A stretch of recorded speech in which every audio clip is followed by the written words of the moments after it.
I'm doing that game, that series. I talked to a Dodger guy the other day, and he said, look, we have the best roster in baseball. And I think he's right.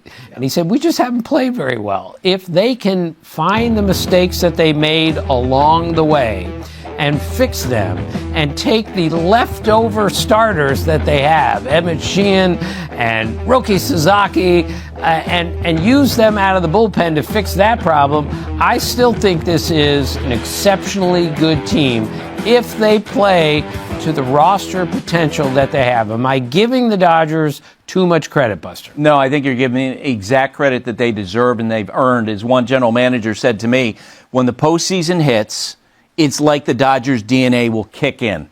I think that part of their slog through the regular season is boredom. You play in so many meaningful games year after year after year. You need the bright lights. I think they're going to respond to that. The big question is the 8th and 9th inning. Yeah, the bullpen. I watched this series against Seattle this last weekend. Roki Sasaki, it's only 2 games, 2 innings, 4 strikeouts. Are they going to use him in a high leverage situation? Could you go 99, then that split? He could be a high leverage guy. And Blake Trinan, terrible year, but suddenly that sweeper, cutter, slider, whatever that pitch is, a lot of movement. The question, though, Tanner Scott, we still haven't seen enough from him. Is he going to be the closer? Because he's had a tough year. Right, but I think we learned from the Dodgers last year. Dave Roberts used 2 openers in the league championship series and 1 in the World Series, and they still found a way to win it. I think they're going to be just as creative on how to use that bullpen using the starters in relief roles, and I think they'll find a way. Will Smith is a key coming back. He's as tough as any guy there is. I'm not positive he's going to play in the wild card series, but once he comes back, that lineup is going to be complete. And when that's a complete lineup, it's the best one in the National League. And this guy Shohei's pretty good too, huh? Right. Again, Shohei rises to the occasion like almost no one I've ever seen. So today, on the last day of the season, a largely unimportant game for them, he breaks the Dodger record for home runs in a season with 55, of course, which he held at 54. Should we not be amazed anymore? 55 home runs. He's going to start game 1. No, we still can't wrap our minds around just how unbelievable this guy is. I agree. He's the greatest player we've ever seen. Right. And if he does start game 1, let's say he does. You know how good Yamamoto has been the second half of the season? Paul Skeen's the only pitcher with a lower ERA the second half than Yamamoto, and he is a perfectionist of the highest order. I was told he's always looking for the perfect throw, meaning every pitch has to be perfect for him. And they've told him, look, quality is more important than perfection. And if they can ever get him to think, I don't have to be the most precise man on every single pitch, I think he'll be even better, which is really saying something. There's an argument to be made that the ball should go to Snell. There's an argument to be made that the ball should go to Yamamoto in that spot. But Ohtani's stature on this team reminds me of Larry Bird back in the 80s when they would go into a timeout and Casey Jones would draw up a play and Bird would say, forget about it, just give me the ball and get out of the way. Right. That's kind of what Ohtani's relationship is when decisions on the Dodgers. He tells them what he wants to do and the Dodgers go, yes, sir. All right, last question on the playoffs because we're running out of time. The Tigers were 25 games over 500.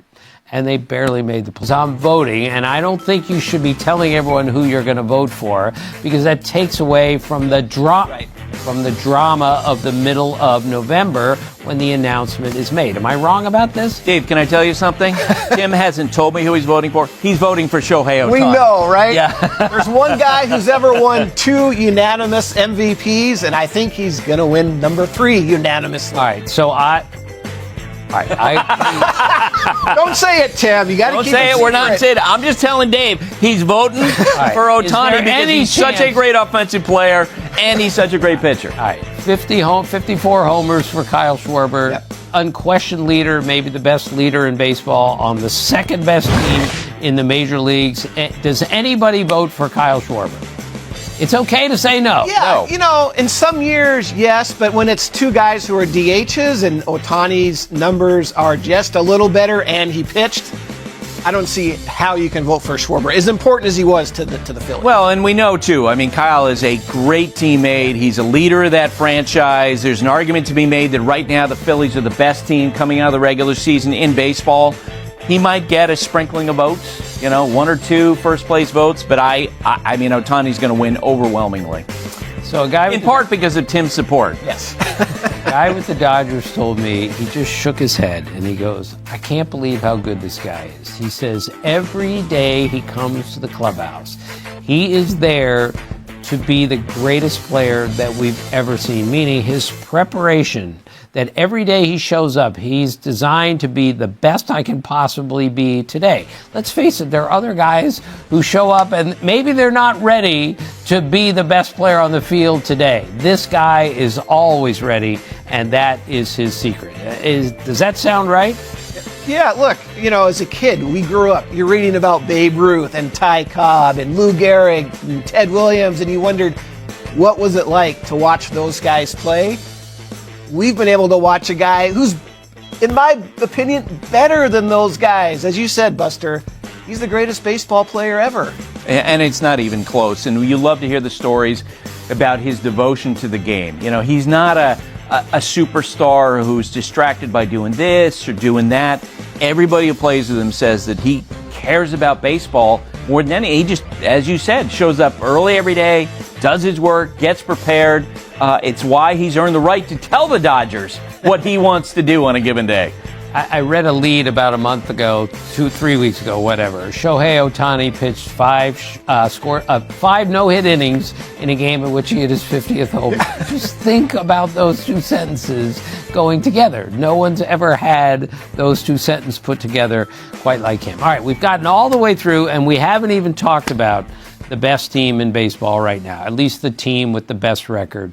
We went down to the last minutes, but we finally have it, and we have the matchups for you. Let's start right there and just launch right into it and take a look at the bracket and who is playing who. Wild card round, Dodgers and Reds, Padres and Cubs in the American League, Tigers and Cleveland, Red Sox and Yankees. We start with the Dodgers, the defending World Series champions. I'm dying to say a tad disappointing, Tom Verducci, as they go to the wild card round.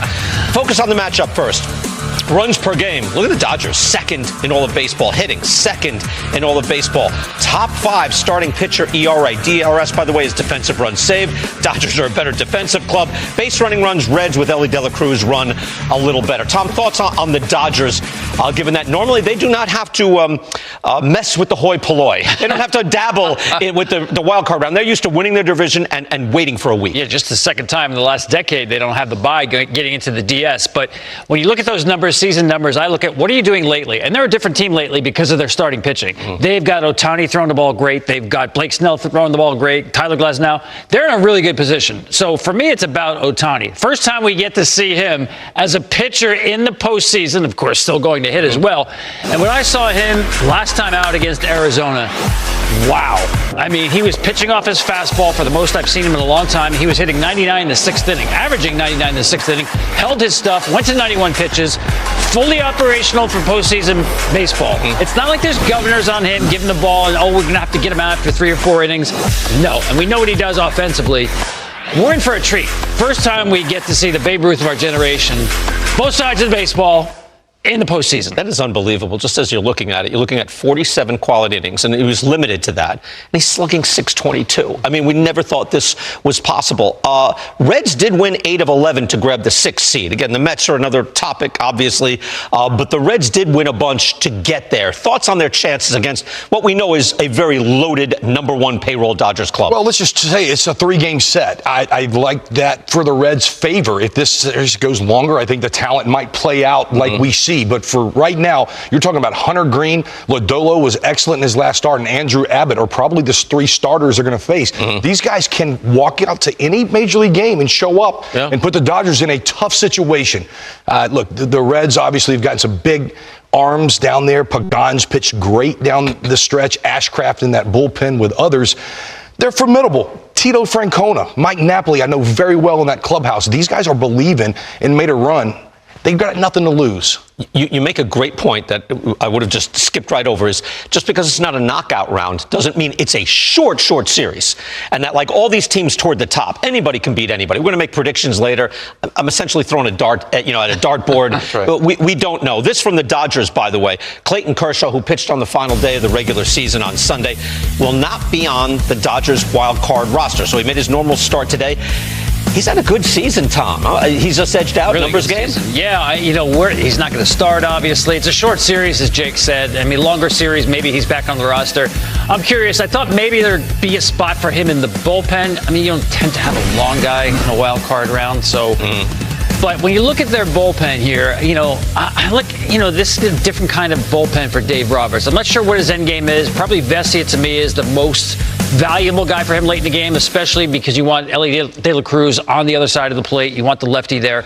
I think Roki Sasaki is going to play a big role for Dave Roberts. I'm not saying ninth inning, but I think I'd be comfortable giving him high leverage spots. Maybe it's a seventh, maybe it's middle of the order in the sixth inning. You're not going to bring him in the middle of an inning, but watching this guy's stuff play up one inning at a time, hitting 100, I trust him. And I know he's had issues with throwing strikes in the past, but I think in short sample sizes, he's not going to fold under pressure. I think he's going to handle this really well as long as you say, okay, Roki, you got next inning. And I think he can dominate.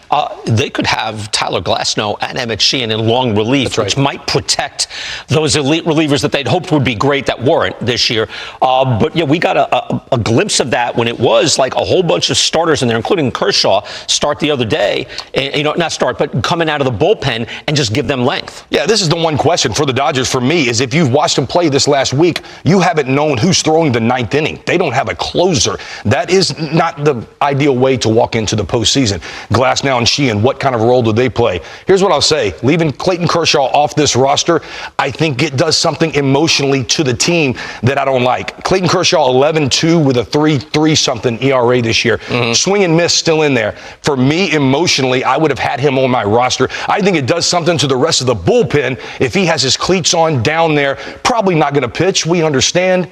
For me, I'm a big vibe guy at this time of year, and I don't know, with all the hype around Clayton Kershaw, if that last guy pitches in your pen, you're probably losing the series anyway. I would have him on there just emotionally locked in and engaged. That's what I'll say. I'm kind of with you because he's been good, Tom. Again, I'm not even going vibes. I'm like, he's been effective. He's also looked like a guy that can deal. He'll have, just a quick sprint for one inning. Like, is Emmett Sheehan going to be that much better? I mean, if you want swing and miss stuff, yes. But I'm with Jake on this. How do you measure the heart of Clayton Kershaw in a big spot? He's been through every situation imaginable. Again, you'd have to be careful with how you used him. You're not going to throw him in with runners on base in a dirty inning. But there's something to be said for what he gives you. I expect him on the next round if they do advance. Okay. I say, even knowing his postseason disasters, he's had blowups, he's had great outings, and he's had disasters. Yeah. I get it. We acknowledge that. I like the way he's thrown this year. All right. Again, that's the Dodgers and the Reds in one of the brackets. Let's move down the National League bracket and focus on this is a fascinating matchup. Padres and Cubs head to head. Cubs were the number 2 offense for